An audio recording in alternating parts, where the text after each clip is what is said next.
Hey guys, it's Bro You Whack. In Overwatch's history, we've gotten 20 heroes revealed to us, whether it's through an origin story, whether it's through a cinematic, or how a lot of people find out about it through leaks. But today, what I wanted to do was to talk about and rank what hero had the best reveal. And the best way that I figured that we could do it is the good old classic tier list. We're gonna be going from S through F, where S is the best and F is the worst. Now, some things I'm gonna be considering when talking about a hero's reveal is how our hero actually gets revealed. Does it have a cinematic? How does the community react to the hero? But also a very important thing about a hero's reveal is how did it improve the game? A lot of things to talk about, so let's just finally get started with the very first hero ever to be added in Overwatch. Ana, reporting for duty. So weird to think that Ana wasn't an OG hero because, well, we played with her for so long, but she was released about 2 months after Overwatch was officially released to the mass. But being that Ana was the first hero released, she really was going into unmarked territory, and I think she did a good job of setting the precedent of what a hero release should really look like. Typically, they always have a gameplay trailer, but more importantly, a hero's origin story, which is a little bit different than a cinematic because usually it's like a slideshow with some animations here and there that just really introduces how a hero's story began and how they became a hero. And with Ana's origin story, I gotta say it's one of the better ones out of all these origin stories because we actually find out how she got her missing eye and got the eye patch because she lost a 1v1 with Widowmaker. Well, overall, I think most people would agree that Ana was an awesome introduction of a hero to be added to the hero roster because still to this day, she kind of remains unchanged. I mean, she's still that same sniper grandma that can heal your team, and you can do DPS if you want to, which is why I'm gonna be putting her in the A tier of hero reveals. If you hold the information, you hold all the cards. Out of all the heroes to be revealed for Overwatch, I still believe to this very day that Sombra's hero reveal is perfection. Now, Sombra was revealed at the very first BlizzCon after Overwatch release, so you already know that they were gonna save all the best things for this new added hero. They gave her the standard origin story and gameplay trailer, which I gotta say, the origin story is really cool, showing her hacking background and why she even became the hacking hero that we know of her as today. But more importantly, and the reason why Sombra's hero reveal is perfection is because of the infiltration cinematic that came along with Sombra's reveal. It not only showcased Sombra and her awesome voice actor, but it also showed the other heroes with Reaper and Widowmaker and also Zarya, which was also Zarya's last cinematic appearance ever. It's kind of sad because Zarya is definitely not Blizzard's favorite. While Ana definitely set the precedent of what hero reveals should be, Sombra set the bar extremely high to the point where it's so hard to try to beat her hero reveal because Sombra had such an awesome reveal and she was a very unique character that admittedly had to undergo some hero reworks. She's still one of the coolest heroes out of all the hero roster, which is why I'm putting her at S tier without a shadow of a doubt. Orisa just kind of goes to show how good of a reveal Ana and Sombra both were because people, it's not, okay, people didn't hate their Orisa reveal, they were just kind of disappointed. We got the standard origin story and gameplay cinematic, and we also got the reveal of Ify, which is the creator of Orisa, and that's it. Nothing really else. Even later on in life, whether it was a cinematic, whether it was any sort of origin story, I guess there was the Book of New Bonnie release that kind of dove into Orisa's story, but Orisa, she was just kind of a forgettable hero just because she wasn't really a unique character. She was a makeshift of a lot of other heroes' abilities, and I remember people complaining about that and the reason why people really didn't like her. That's why I'm going to be putting Orisa's hero reveal at D tier. While she wasn't an extremely overpowered hero that ruined the game, she just wasn't as exciting as Ana and Sombra, which again is very hard because they set the bar so high. It is good to be back.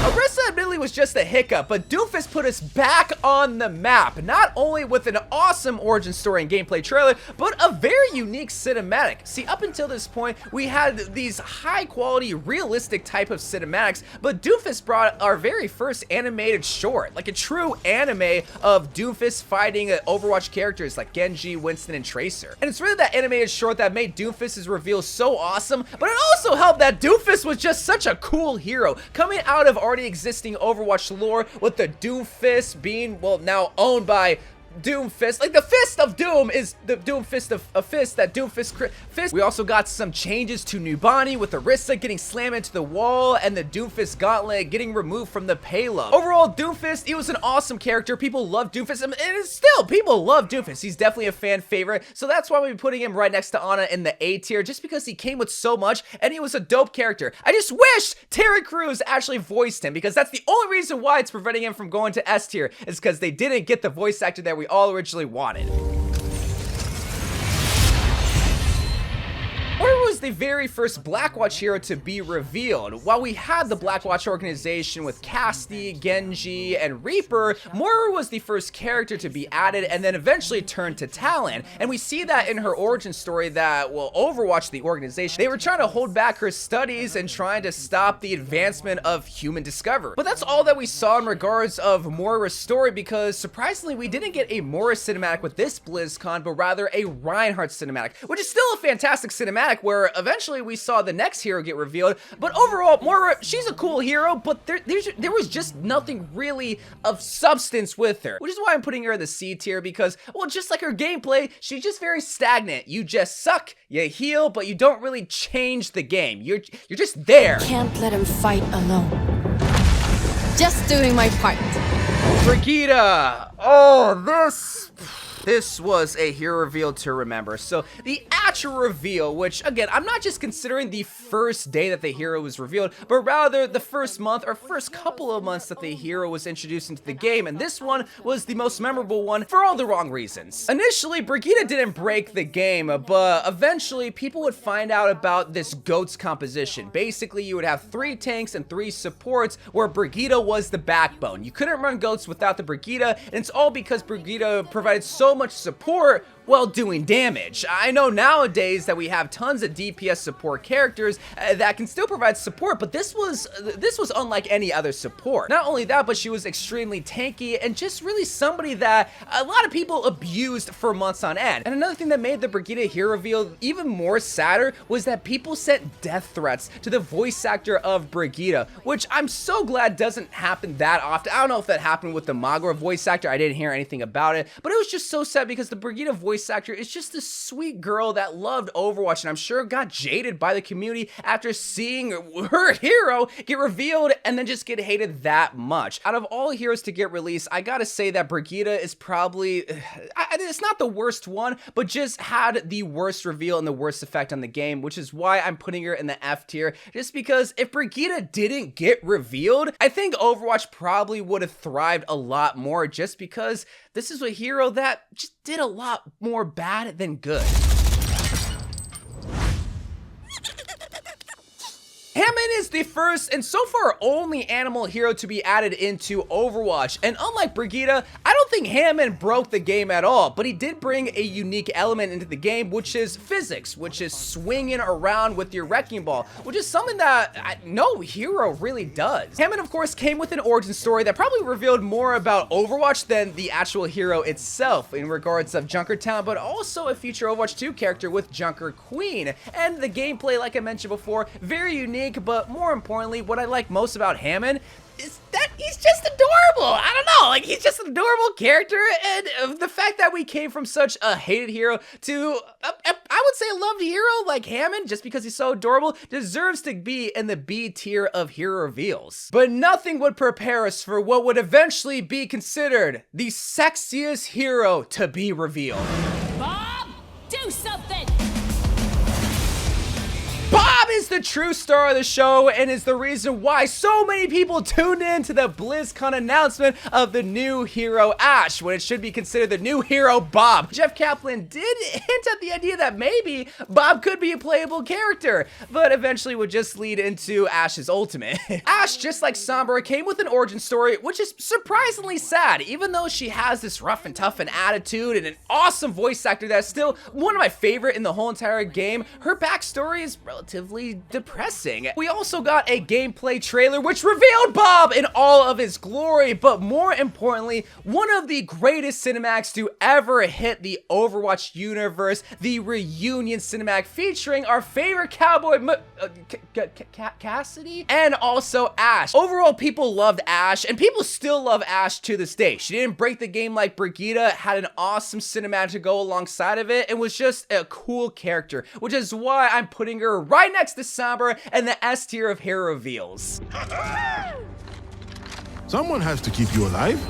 Baptiste released early in 2019, and this was when I was really into Overwatch, making videos every single day and even started streaming, and I'm gonna be honest, I don't remember a single thing about Baptiste's hero reveal. I know he came with an origin story where they give his background of being a talent agent and then eventually turning to the good guys, and then they also came with a gameplay trailer, but that's it. I don't remember anything about Baptiste. He's just a very forgettable character. Now, the hero himself, he's fine, he's great. He added a lot to the hero roster, especially in the support category, where it was in desperate need of more heroes, but Baptiste, the hero reveal, it was just very average, which is why I'm putting him in C. It wasn't a bad hero reveal, it just wasn't a memorable one. And to hear the harmony that lies beneath, let's begin the experiment. For a while, I kind of shared this thought that Sigma wasn't a unique character because he's this mad scientist, when we already have three other scientists if you count May, and also Winston, but also a mad evil scientist in the form of Moira. But the unique part about Sigma is he has schizophrenia. He hears these voices in his head, but also a melody. But it wasn't until I started making this video and looked at all the heroes' origin story, and I got to Sigma's, and I realized something. This is the most unique origin story, and is arguably one of the best out of all the heroes, because it's not talking about Sigma's backstory, but rather Sigma just talking about his studies, but also going back and forth with himself and these voices and this melody constantly going through his head, and you're just stunned by what's going on because so much is going on. And it's a great way to really introduce a character without having a full-on cinematic that can, well, introduce himself. And it's something that I wish every single hero's origin story did, rather than just talking about, yeah, I used to have a family and then they died and then I joined Overwatch, and that typical A to B to C. Here, Sigma's origin story carried his hero reveal, which is why I'm putting him in B tier. Heroes aren't born. They're made. At BlizzCon 2019, Echo wasn't revealed, but rather Sojourn with the release of Overwatch 2. You see, I have so many problems with Sojourn's hero reveal because it was probably the most fumbled character in all of Overwatch history. First of all, Sojourn was not the focus of BlizzCon 2019. Of course, it was Overwatch 2, and with the reveal of Overwatch 2 came a cinematic, one of which Sojourn was not featured in, which was very weird because Sojourn was supposed to be the cover girl, the mascot of Overwatch 2. Whatever, she's not in the cinematic. What about a gameplay trailer? Well, there wasn't a gameplay trailer, and I don't think there was any sort of gameplay of Sojourn at BlizzCon 2019. Eventually, there would be small snippets of Sojourn gameplay in other Overwatch 2 trailers, like in 2021 and even in 2020, but nothing for BlizzCon 2019. It wouldn't be until the very first beta where we'd not only be able to finally play Sojourn, but also get her origin story and her gameplay trailer, which overall was just kind of a little bit too late. It wouldn't be until another year later when we got Sojourn's cinematic, which I'm glad Sojourn got a cinematic because there's still some heroes. Most of these heroes don't have a cinematic. The whole process of Sojourn getting revealed and then getting released just kind of embodies the whole idea of Overwatch 2. Getting announced, getting forgotten, and then eventually releasing, but met with very little clap. While Sojourn's a great hero now, she was forgotten for many years and fumbled heavily by Blizzard, which is why I'm putting her in the F tier of hero reveals, just because they didn't reveal her properly. System reboot complete.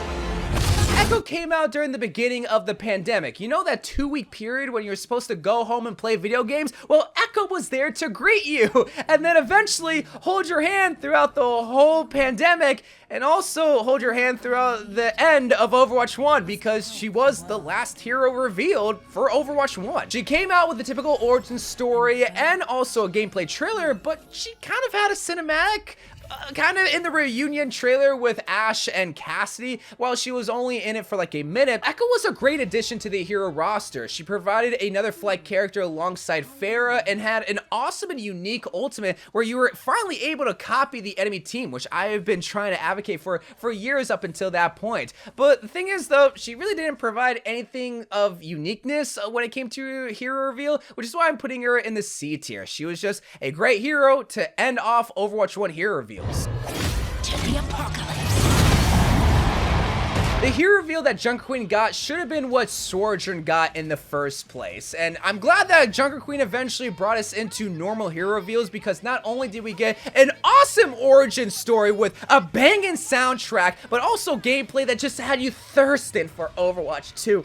And eventually you would get the second beta where you can play the Junker Queen, but more importantly, and kind of a surprise at this point, a cinematic. After BlizzCon 2019, it wouldn't be until 2 years later where we finally got the Wastelander, the return of Overwatch cinematics featuring Junker Queen, where she's just out here kicking butt. She is so cool. The Junker Queen was a sick hero with awesome Easter eggs and Overwatch lore finally coming to life, because we knew about the Junker Queen with the release of Junker Town, but now we can finally play her in the second beta. That's why I'm gonna be putting her in the A tier of hero reveals, because this Junker Queen was so good, and I feel so bad because the next hero revealed also was so much better than Sojourn, and possibly even better than Junker. I made my own. Some of the old. If I could have a phrase that could describe Kiriko's hero reveal, it would be, "We are so back." When I first saw Kiriko's cinematic, I just cried, mainly because the cinematic was just so beautiful, but also because I realized this is what Overwatch was always meant to be. Having these characters coming from around the world and telling a story that really tugged at our heart. It made it feel like these characters were real, and for a while there, we just kind of lost that. While I love May's cinematic, Kiriko is by far my favorite one, just because it was more than a cinematic to me. Along with the origin story, telling the backstory of how Kiriko met Genji and Hanzo, also the gameplay, just having another banging soundtrack with music that, just absolutely love. Whoever was in the studio decided what tracks to put in these trailers needs a raise, because all of them were absolute bangers. But Kiriko, she was an instant fan favorite, and also Blizzard's favorite, because they're trying to make her the cover art girl, something that Sojourn was supposed to be. But overall, I love Kiriko, which is why I'm gonna be putting her in the S tier of hero reveals. It was perfection for Overwatch 2. Together, we are Ramattra, he was good.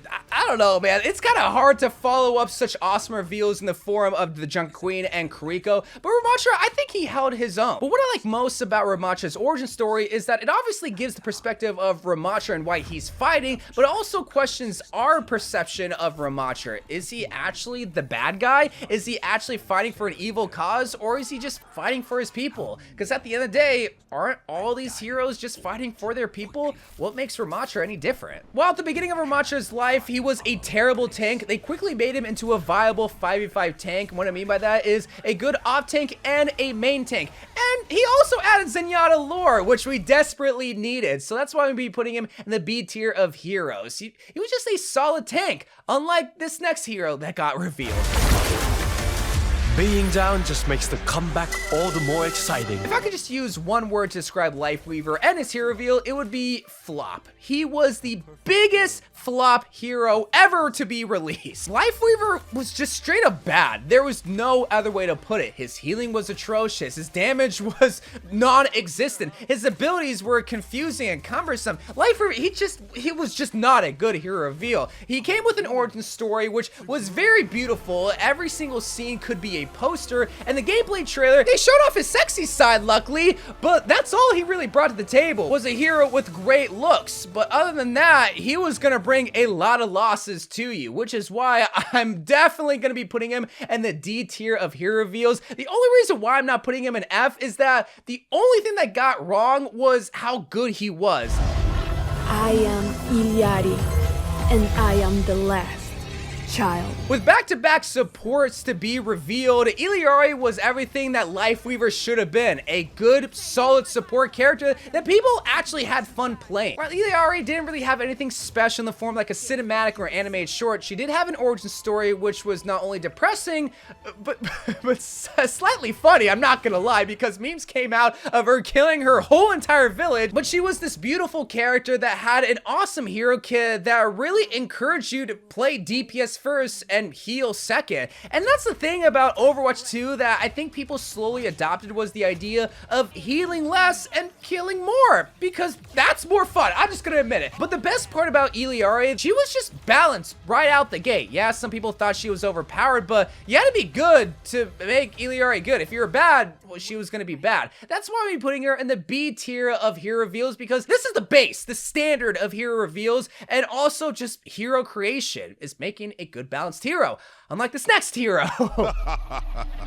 Yep, that's my name, all right. So nobody saw Mauga becoming a playable character. Similar to the Junk Queen, Mauga popped up in other parts of Overwatch lore before he was actually officially revealed, like in Baptiste's story, and then eventually on the new Samoa map, which kind of hinted at the idea that the next tier was going to be Mauga, because, well, go figure, the Samoan character is already getting hinted in all of these other parts of Overwatch, so of course they would reveal him at BlizzCon 2023, and boy, did they do a good job revealing it. They had an origin story, but more importantly, a gameplay trailer that I think did more to reveal his loud personality and just someone that is just a lot of fun to play with. He's really a tank's tank. But after Mauga was revealed, he was playable literally like 2 minutes after his reveal. You could play him in Overwatch 2, and at first he really wasn't that good of a tank, and then eventually he was the best tank to play. He was the must pick. If you weren't playing Mauga, you were throwing, and that's why his hero reveal is so tainted, is because it's kind of similar to Brigitte. He ruined all of season, what was it, season 8? Something that I wish came alongside Mauga's reveal is the animated short. In a full animated short, similar to Doomfist's hero reveal when he first got announced, was this full animation between Mauga, Sombra, and also Reaper and Doomfist. It was really cool to see Talon actually doing a job, because we haven't seen them doing a job ever since Sombra's reveal. So with all that considered, I'm gonna be putting him,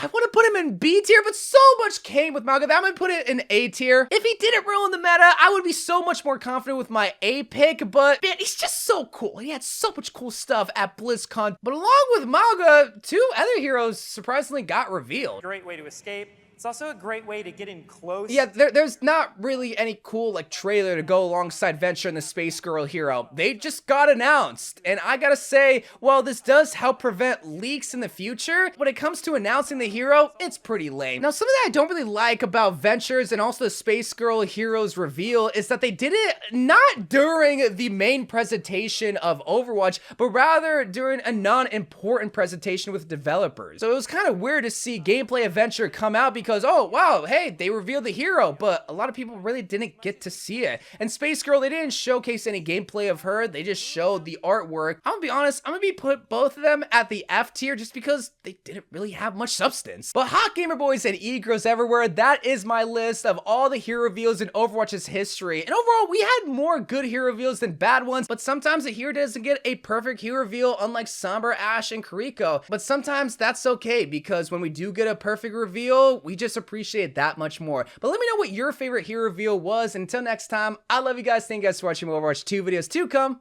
and bye.